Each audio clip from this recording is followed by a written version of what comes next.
There's that silence and veranda. The days gone by. Said he, dearie, don't be weary. You were always bright and cheery. Welcome everybody, my name is Dalen and today is a very exciting day as we launch the brand new book, Dot on the Prairie. Hello everyone, welcome to our launch party for the new book, Dot on the Prairie. I had this story in my mind for a long time, and then during the slow months of 2020, I decided maybe it was time to introduce this little prairie farm girl to the rest of the world. And the story was easy to write. It flew off my keyboard into the form of an ebook and between the covers of a print book. And so we're here tonight just to celebrate and to let everyone know that Dot is out there and she's now available to inspire people to take heart and make the best of what they have. I want you to stick around for the party. There's going to be some music and some free draws for books and more information on how you could get your own copy of Dot. And as my mom would say, thanks a million for coming. The year is 1955 on the Canadian prairie.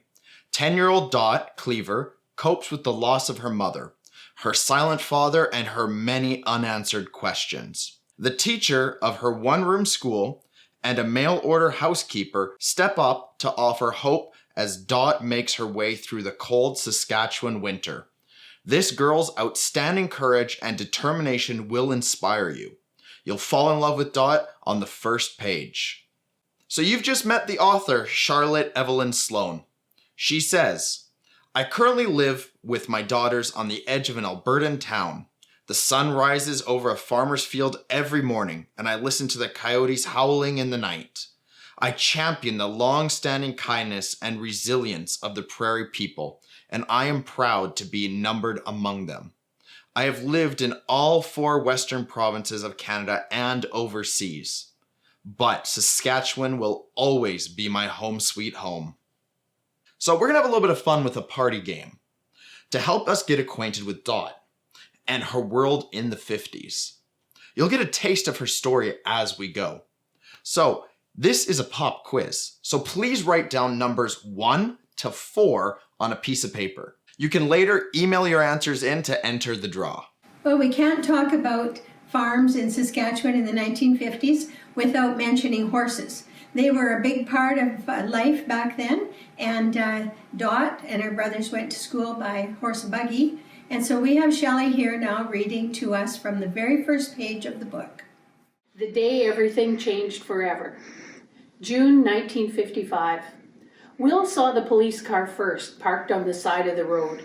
He stood right up in the buggy and yelled, "Holy cow, did somebody get shot?"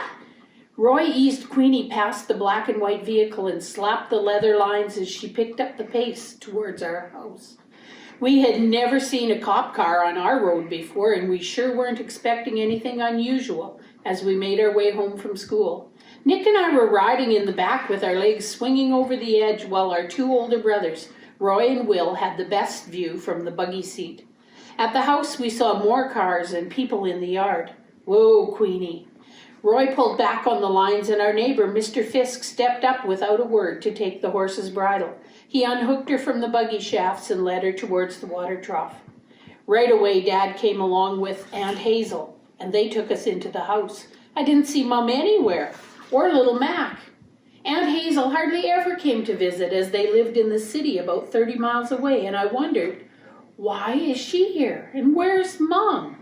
This is an excellent book to read aloud. This is my aunt, Shelley Bloom, reading to her granddaughter, Eden Bloom. So question number 1.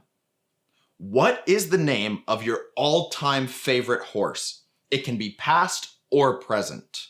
Okay, now that you have your answers written down, everybody is on to the next part, and that's Leroy, and he's gonna be singing us a song about a horse named Dobbin. It is called Put On Your Old Gray Bonnet. On the old farmhouse veranda, there's that silence and veranda, thinking all the days gone by.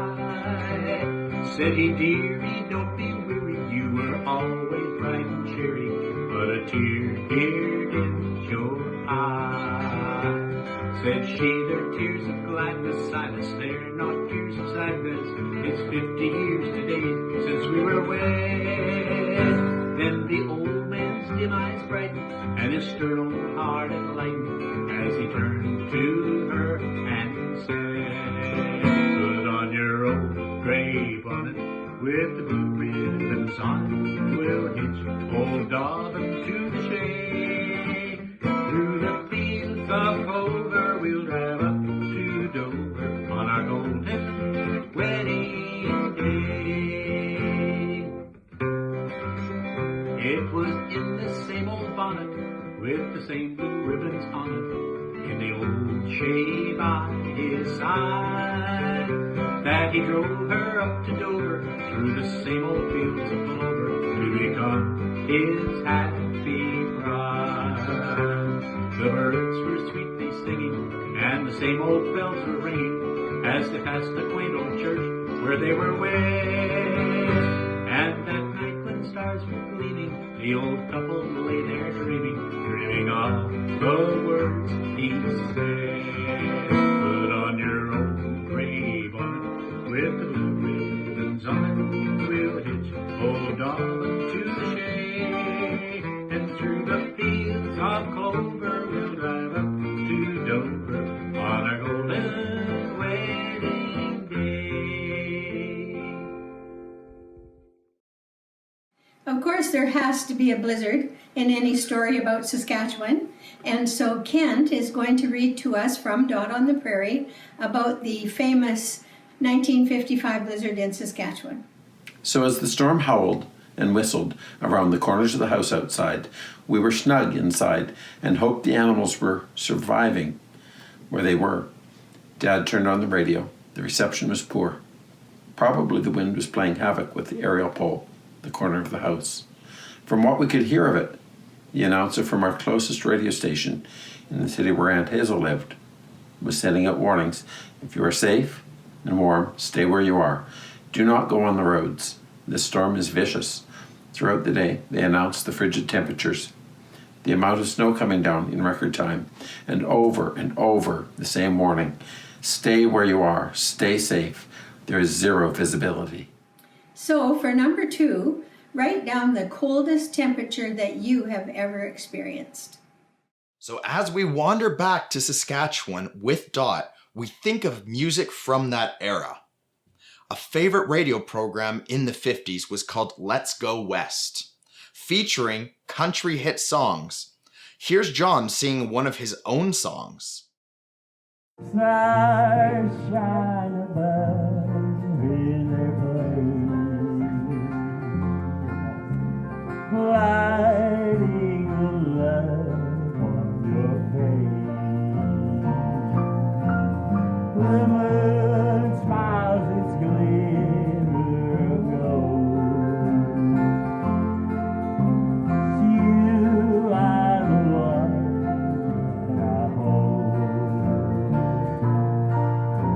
Watching you sleep through the night, holding you close so tight. I feel the gift of your love, given to me from above. You make my life so complete. Your soft little voice when you speak. You sing soft and low. I want you to know forever you'll sing me sweet. For stars shine above in their place, lighting the love of your face. The moon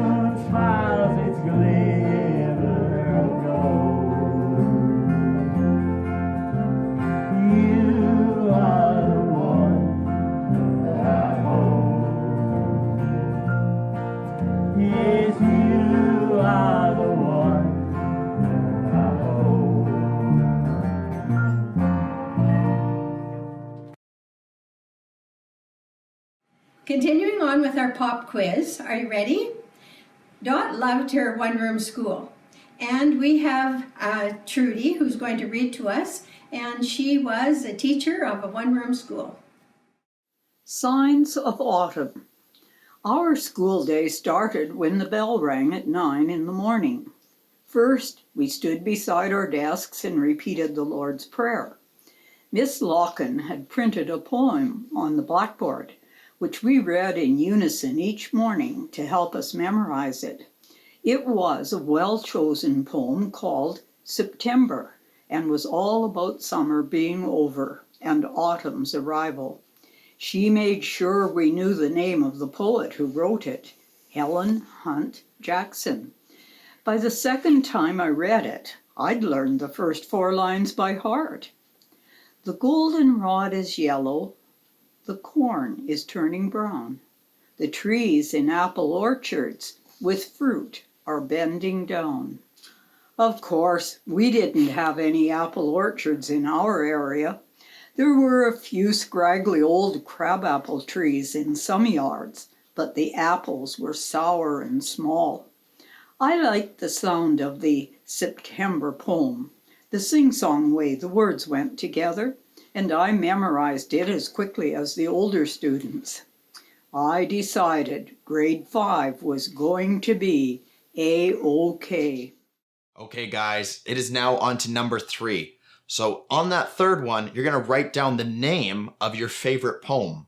We're actually going to take you to Regina, Saskatchewan, where Henry Dick is going to be drawing some lucky names. Now, don't worry, if you already got an email invitation to this, your name is already automatically in the draw. Take it away, Henry. Can you draw a name? What's the name say? Can I see? Okay. Do you want me to read it? Okay. It's Beth Bloom. That's a good pick. Pick another one. Who else is going to win a book?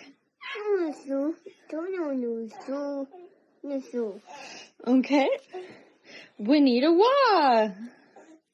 Pick another one.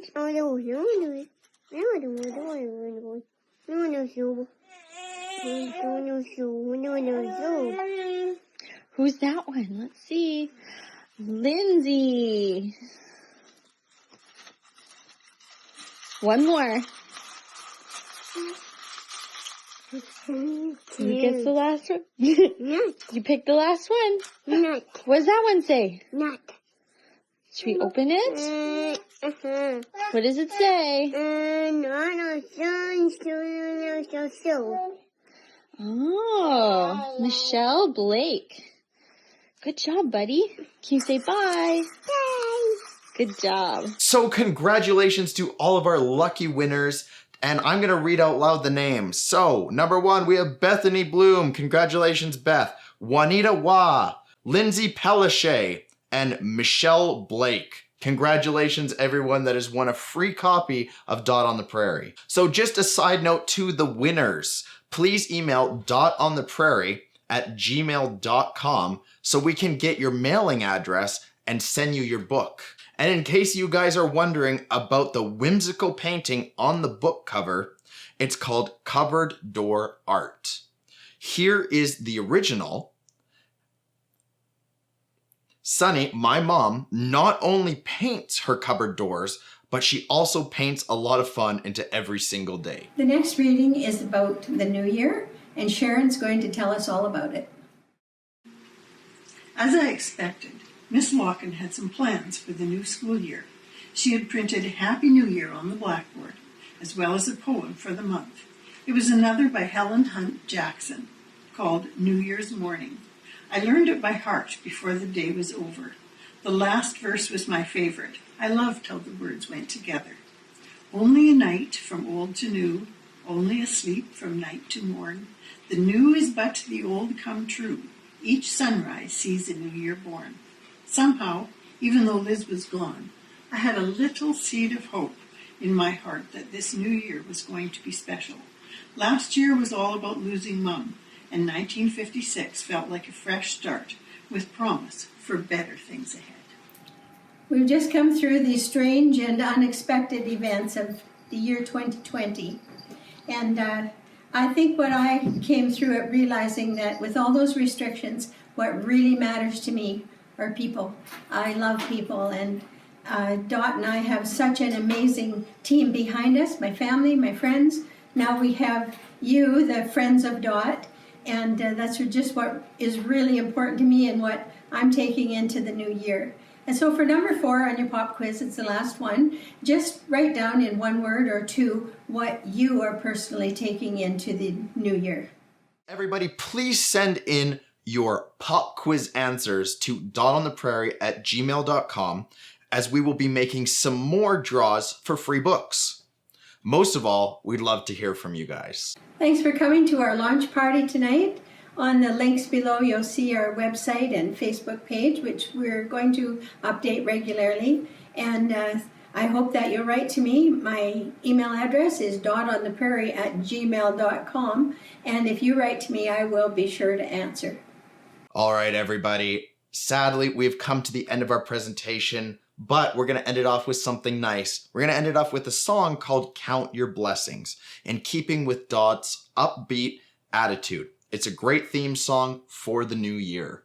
Thank you so much for being fantastic guests. This was an awesome launch party, very successful. We had a lot of fun. Don't forget to get your answers in there so in case you could win some more free copies of Dot on the Prairie. And be sure to check out the Facebook pages, the web page, and the YouTube channel for more updates on Dot and her adventures. Have a great day.